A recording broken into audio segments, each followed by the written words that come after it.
Alrighty.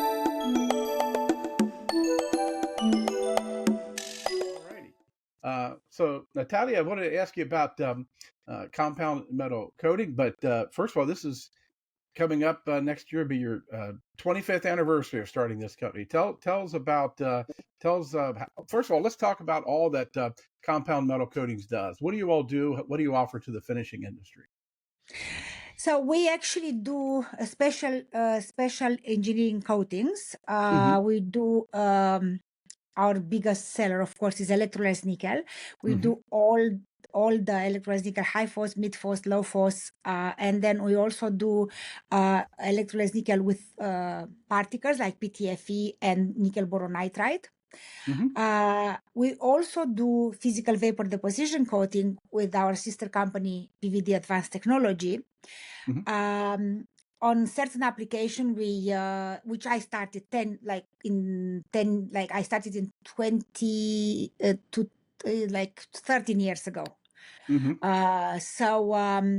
We saw the need of combining sometimes electrolyzed nickel coating, which is good for corrosion protection in most of the high precision components, but we need an extra hardness or extra wear resistance, which will be given by applying physical vapor deposition in top or combined with electrolyzed nickel. Gotcha. So that's pretty. We also do passivation. We do nickel sulfamate for nuclear applications and military applications, and that's some. We also actually do some immersion gold for electronic applications. Gotcha. Gotcha. Okay. Yeah. Like I said, that's a lot that you do. You're located there in Mississauga, in Ontario, We, correct? I mean, you're, yes, yeah. yes, yes. Yes. We are in Gotcha. Mississauga, Ontario, Great. and our our we are we're pretty diversified. Hmm. We work with a lot of industries. The biggest industry we work with is plastic tooling industry. This is why I'm involved with the Canadian Moldmaker Associations. I've been Right.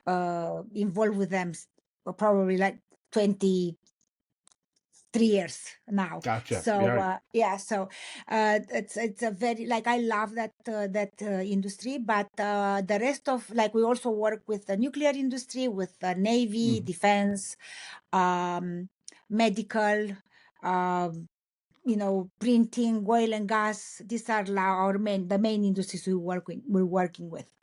Gotcha. Gotcha. So where did you get your training? And I know you started on the supplier side, right, with McDermott and Yes, years yes, ago. yes, I But did. so Yes. what got you into studying for this and getting into Well, this industry? right. Well, I study at a university in Romania, physics and Hmm. chemistry. Hmm. Actually, and when I went to South Africa, I specialized in. I moved to South Africa immediately after university, and I uh, specialized there in metallurgy, material science, and metal finishing. I Hmm. work for a chemical service group in South Africa.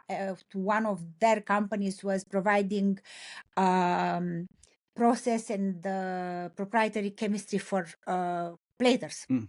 Oh, okay. Our biggest customer was South African Mint, so we Gotcha. provided all. Yeah, Hmm. but we had, like any other supplier here. ChemServe Trio was the name of the company. Had provided services and in coating technology for, from PC boards to decorative to Hmm. functional deposits, so all across. And I uh, was in charge with, like, the technical side of that company for as long as I stayed in South Africa. And I moved to Canada in 1995, and Hmm. my first job was with McDermott. Okay. So I Gotcha. worked for McDermott until 2000. In 2000, I moved for 1 year to Anton, and Hmm. after that I decided to start my own company. I started compound metal coatings 1st of September, before the September 11. Oh So wow! So it yeah, that was yeah. Well, I was going to ask you. so Let me go back to your training for a bit. So you took your first job in the industry in South Africa. what was it that attracted you to the metal finishing industry at all? I mean, I'm sure you have a degree in what, chemical engineering or Yes, I did. I studied chemical technology, mm-hmm, uh, the specialty on physics and chemistry. mm-hmm. I actually, well, I will be, you will love my story then. When Well, I please went to tell me. South Yeah. Africa, yeah, I didn't know much. I didn't know any English. Like I wasn't speaking English. So Mm-hmm, I actually worked for a while as in a hospital as an assistant for nurse before, and I started to speak a little bit the language to learn for 4 months. And after 4 months, I got the opportunity to go for an interview with CAMM Trio. Um, while I was working as an assistant for nurse, I used to go and I knew somebody who worked in a lab where they have all these instruments, atomic absorption, all mm, these great instrumentations which we never seen in Romania because it was right. communist. And I started to get. I will go every day when I was off from from the job. I used to go and spend all day in this lab In the learning lab. all this learning all these equipments, right? While I was learning that, I was reading procedures and stuff. So I started a little bit to speak a little bit of English, not enough to understand when this Mm-hmm, company, when I went to CAMM for an interview, I knew basic English, but I don't think that I knew enough to know what they were doing. I didn't gotcha. understand. I remember they were asking me questions, and all I responded said, "Doesn't matter what you do, I learn. I can do it. I will Right, learn, and I'll be sitting over time and everything just to learn." And right. they just, I think that they just hired me, but they were a little bit concerned with my English, but I think that they just loved my enthusiasm. Right. And I thought, doesn't matter what I learn, right? And then I started to do mostly lab work and Mm, troubleshooting.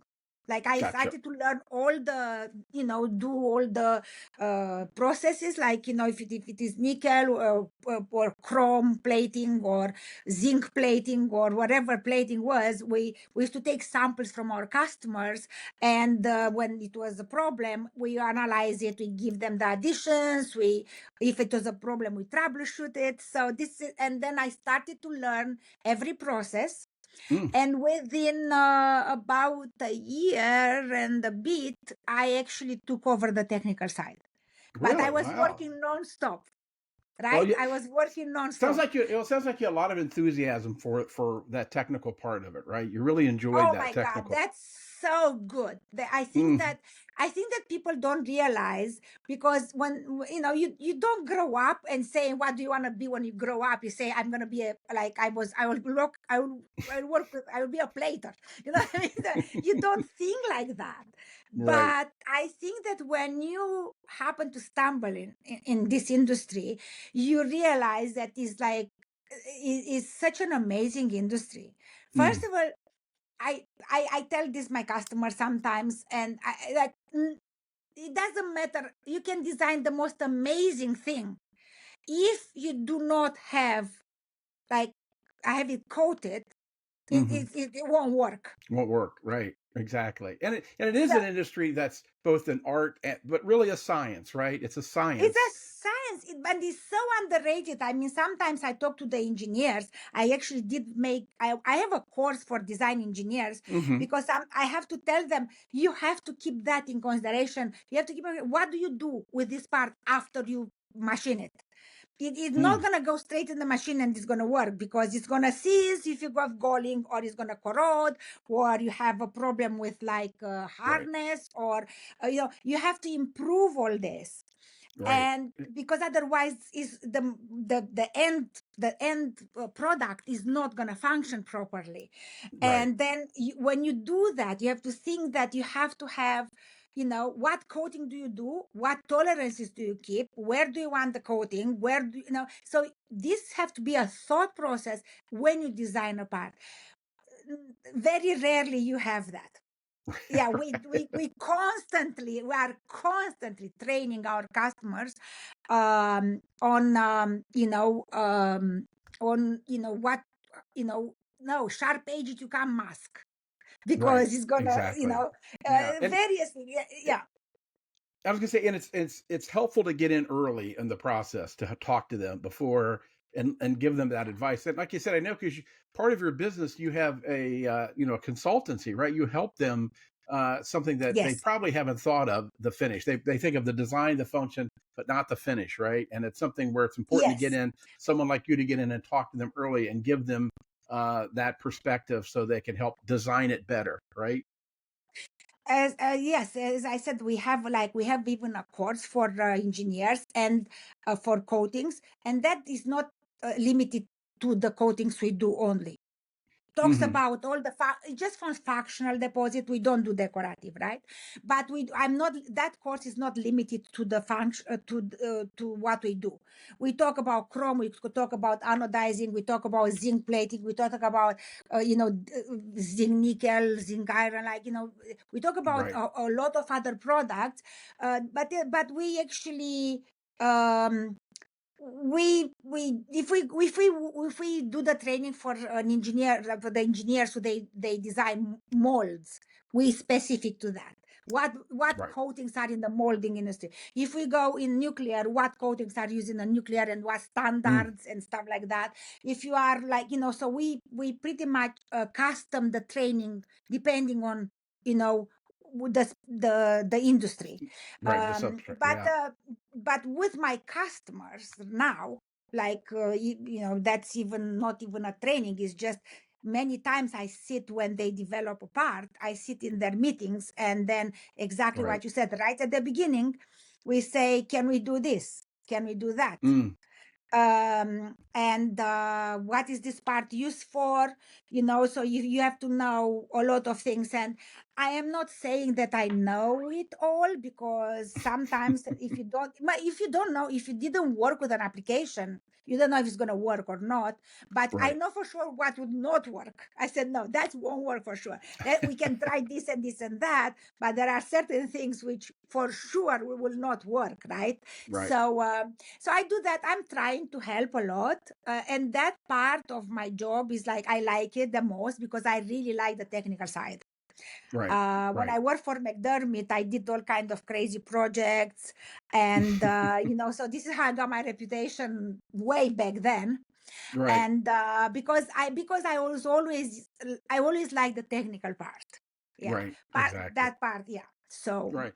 Yeah. And so you come to North America. You're in Canada, right? And what made you decide that you were going to start your own business? Certainly, you had the expertise, right? You knew how to do this, but what was it that led you to think you wanted to open up your own company and do this and become an end user with this? And what all led to that part? Well, I was actually working for McDermott for from since 95 to 2000, when Hmm. I wanted to get more. I was doing technical sales, but I did a lot of like I used to go to McDermott customer and fix their problems. Mm. And I wanted to have more responsibilities, so I have more like an increase in salary, because Hmm. I'm a single mother. Hmm. And when you're very good at something, people don't want to replace you to get you somewhere else, Right. because like you're just good at that, right? So Hmm. too good to be to. So they were like, they were not that keen to promote me to do something else. Hmm. And then I got an opportunity from Anton to actually do marketing manager per Canada, to develop Mm. the business in in Western Canada, and have 5 big customers around here to work with. Mm. Big increase in my salary, like it was really nice job. Right. But and the same, I'm a very honest person, right? I had a terrible, very, very good relationship with the people in the States. My direct boss in Canada, it was just like not a good. It is the first Mm, time ever when I work mm, somewhere and I don't get along with my boss. right, right, He was, I don't know. He was different type of person. I don't know if it was a confidence stuff or something, and he just I don't know. I don't know what right. the But you, situation but was, but some, yeah, but you needed he to made change, right? Yeah, needed to he change made from. my life absolutely hell. Mm, So I lasted for 1 year. I got sick. I got, ulcer that year because he used to mm. change stuff. I mean, it is no point of dwelling on that, because today, if I have to thank somebody for starting my company, I have to. There you go. Yes, you gotta have somebody. Yes, something I had to have move to. you to do that. Yeah, it was so bad. Like Right. I would have probably stayed with Anton, but I was looking at it, and I don't really like to change jobs. I don't like to Mm, change. I'm not the type with going from one place to another easily. And I was looking at the situation. I said, okay, so um, you work for McDermott, you go there, you fix the products, you talk to your customer, you say our products are really good. So and then you move to Anton and you say our products are good. And then what am I gonna do? A year later, I go to Autotech and said our products are better. Like it just didn't sit well with me. right. So I actually decided that I will just go on the other side of the business. And Mm-hmm. I had an opportunity that one of my customers, they used to do brush plating for a Mm, lot for the nuclear world. And he decided to try, test the electroless nickel side. He mm-hmm. didn't do very good at it. And he said, Mm, you can take this part from me and, go with it. So I did that. And I started 1st of September, mm, 2001. And right. 11 days later, it was September 11, and You're it right. was extraordinarily hard. Okay. I was very scared. I Mm, thought, I have a child in school, I've got a mortgage, and I end up with this. I have no salary. right. And Exactly. it was really tough.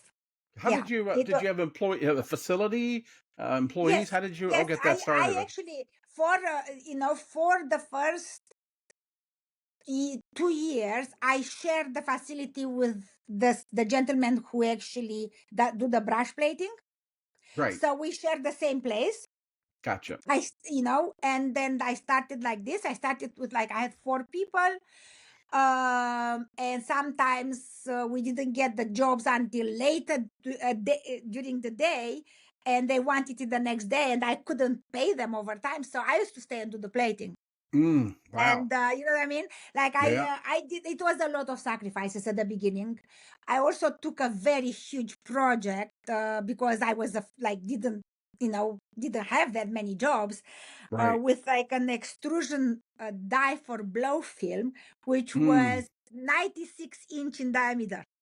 Oh, and wow. and I created I built tanks, collapsibles, and I did the rings. I used swimming pools. The Wow. one it was crazy, but we did Right. it. It was But like you did it. for Yeah. we did That's it, just yeah. So we have pictures and stuff. That was like our huge project, and we managed to do it. I didn't go 2 weeks. I didn't go home. I was sleeping on a chair here. So it was, you right. know, it Crazy. wasn't Yeah. crazy. It's crazy, Yeah. but this is Exactly. like is about what do you do? Like you can't just give up. Right. Yeah. Like I said, it doesn't sound like it was handed to you and it was easy. It sounded like you worked through it. And then, like you said, you had the September 11th where, everything kind of changed after that. But like you said, you stuck to it. And I know it wasn't like, I think I read where it was like 5 or 6 years later when you started adding beyond the EN, right? You added more, Yes, the yes. FOSS, nickel, PTF, those type of things, right? So The you kind of made PTFE that. and the boron nitride, and then we add, like we did for a while we did silver and immersion gold for electronic applications, and so we started to go into the directions which, like, frankly, for nickel PTFE and nickel boron nitride was because of the molds. We did a Oh, the lot of molds, molds for right, yes, yeah, for right, release. right. Yeah, I went. I think that well, 2004. I think that I went to my first.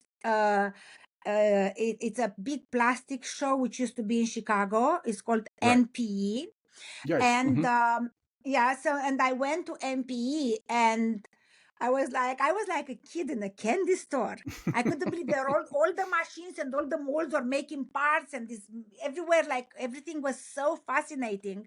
And I keep looking to see where, you know, what applications I can, Right, develop, right? I say, okay, this right, mold, you need a better cycle time. You have to have right. a coating which Always, release always better. the, Yeah.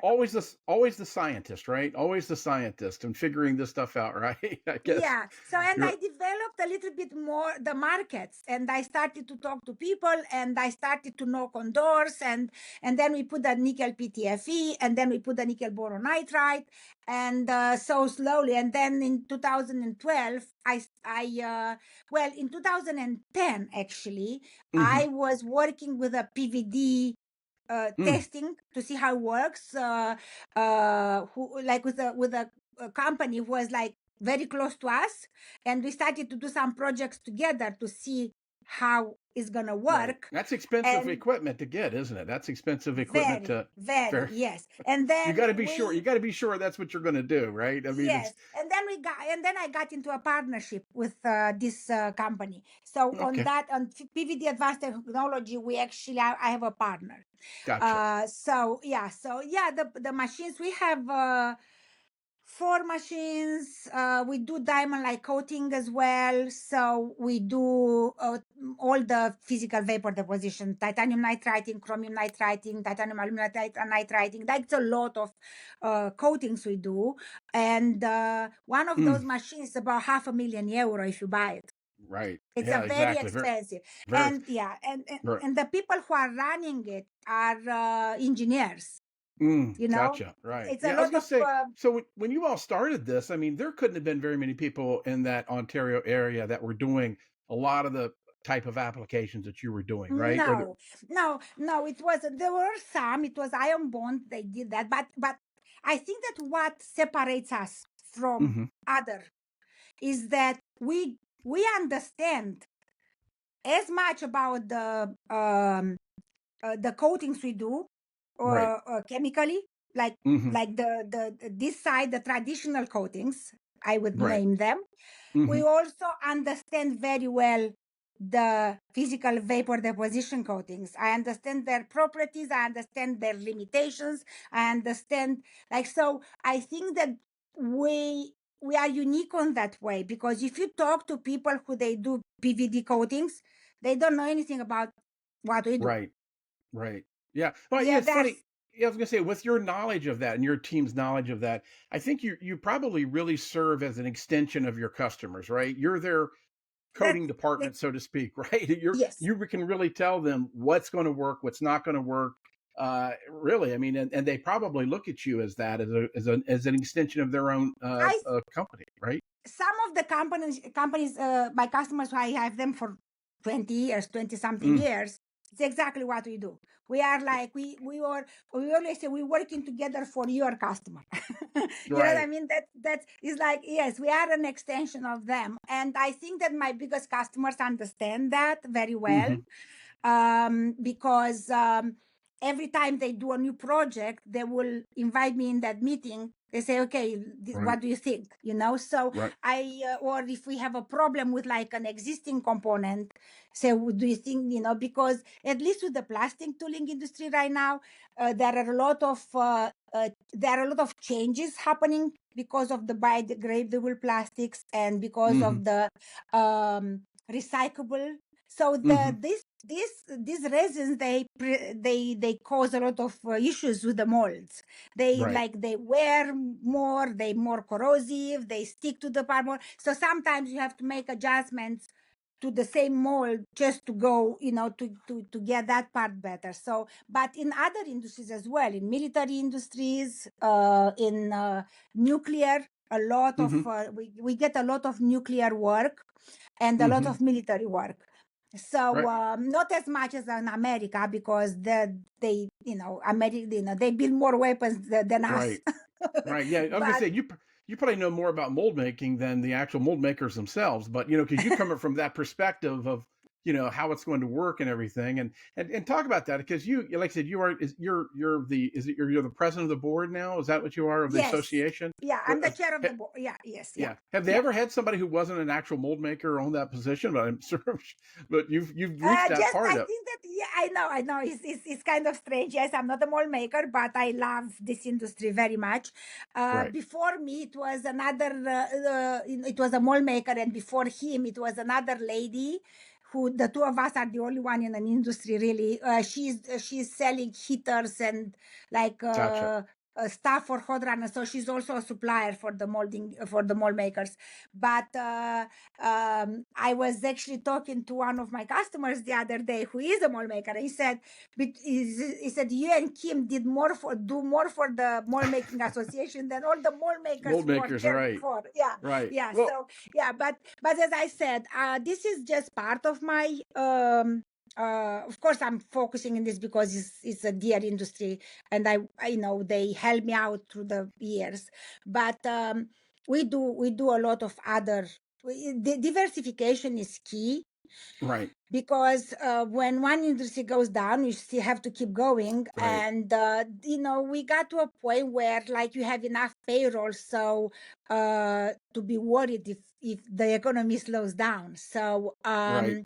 you just have to make sure that, like, from business perspective, if I put my business head on, not my technical head on, I have to Right. look at make sure that the more industries I work with, I think that the safer we are.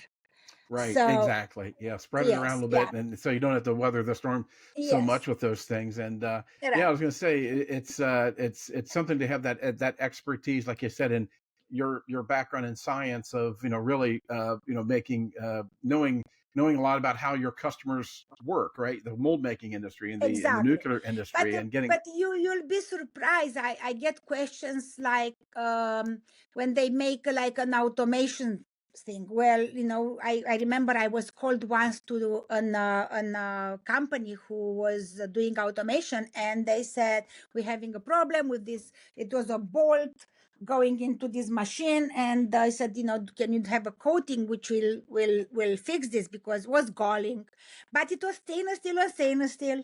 And I said, well, they're all young engineers and stuff. And I said, you don't need the coating. You just need to change the material of the ball. It's like, mm, so stuff like that. And I get, from, I remember when you do so many different things, you get to do also very interesting projects.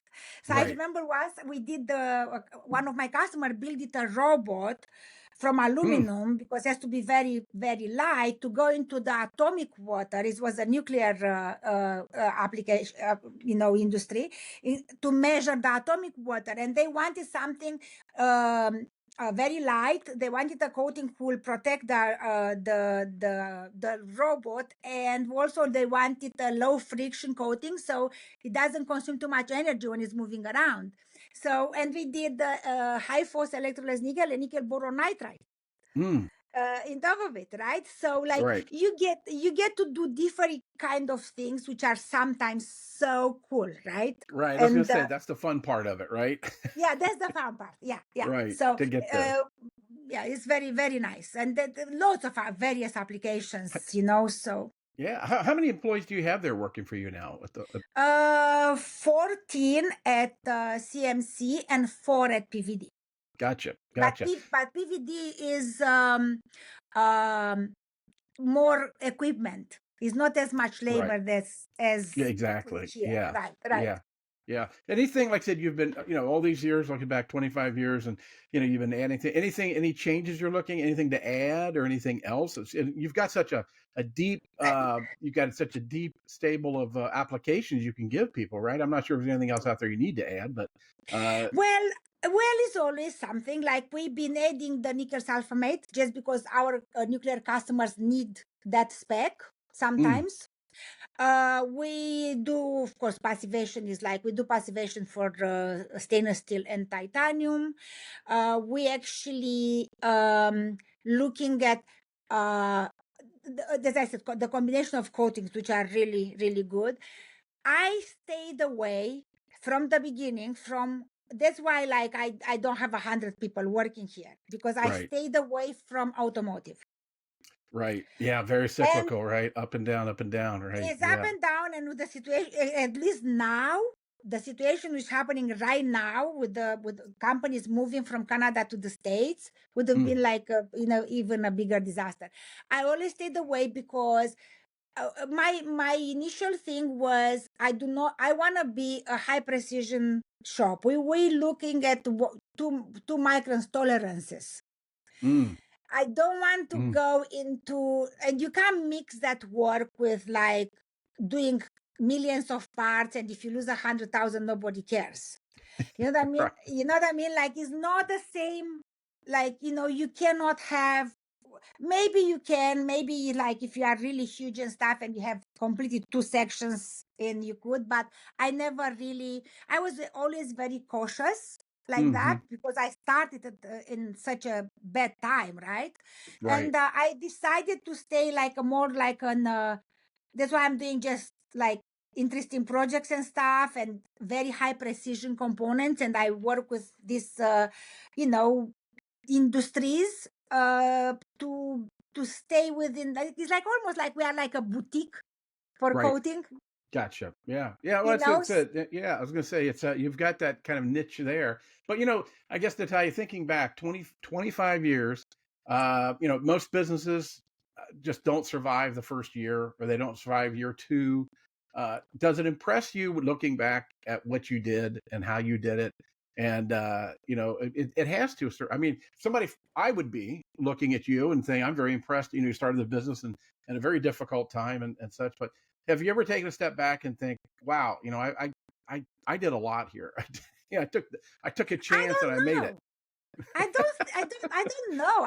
I actually, I'll be honest, I don't really think that I don't think like that. I don't know. Mm, Yes, I mean, I'm happy as I told you, like I thank Jonathan that he was such a bad boss so I can start this because if it is hard, you mm-hmm. go up and down and Right, you worry, and I have all these people to worry about and their salaries and right. their mortgages And their and their families. families, Right, and exactly. and then you get worried every time, and this worry never really goes away just because you are 25 years in business. It stays every time you go through a bad time, you get worried. Hmm. But it is something which I think that it helped me in my life is that some people get worried and they get paralyzed by fear and by worry. I don't. I Mm. actually, it's like You when the things are tough, I'm just like, okay, what do? I have to go and get more work. I have to find new things. I mean, I'm always more motivated to go out there and find new business and make sure that you know we I can keep all my people. right, right. You kind of uh thrive on that, don't you? Seems like you thrive, and that's what well, your science background at heart is. Keep looking, keep at it. Don't give up. Right? You got to keep you going. can't give up. Yeah, you know what, if I had and that you just think about it, like if I had somebody, maybe if I had a husband who supported me Mm, and say, okay, if you fail, it doesn't matter, you're still gonna have a roof or a home, and you have, maybe, I don't know, it's hard to say, but I never actually had that support. right. Somebody asked me on another interview for the mall makers, a interesting question, which I had to think about when I answer. They say, how is that interfering with how the career interferes with your personal life?